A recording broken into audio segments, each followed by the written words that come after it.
希伯來書聽講，大祭司全部係對民間選出來嘅，佢嘅任務係替人民侍奉上帝，為佢哋嘅罪獻禮物和祭物。大祭司自家也有各種嘅軟弱，所以佢會和和氣氣對待佢哋無地來犯罪嘅人。同時，因為佢自家嘅軟弱，佢唔單止愛為人民嘅罪獻祭，也愛為自家嘅罪獻祭。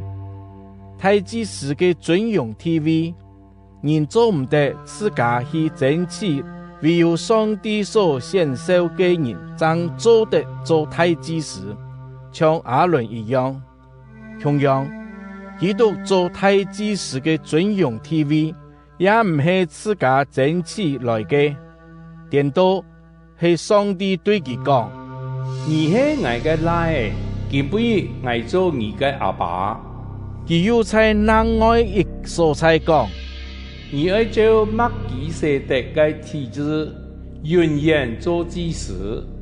耶穌在世間嘅事，是對嘅能救佢脫離死亡嘅上帝太上祈禱，了目的祈求，因為佢嘅謙卑和虔誠，上帝聽佢嘅祈求。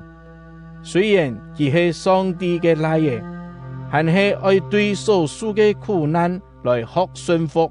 既然上帝使佢達到完全嘅地步，佢就上做一切順服佢嘅人永遠得救嘅經驗。上帝就宣布佢做麥基洗德嘅體制做大祭司。關係呢個事，我哋還有好多愛講嘅，總係千難對你哋說明清楚。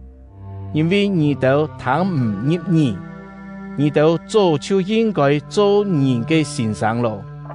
仲係你哋還需要人用上帝正統嘅初步道理再教你哋。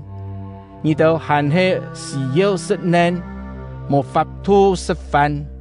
只有實練嘅還係無愛，唔愛分別是非。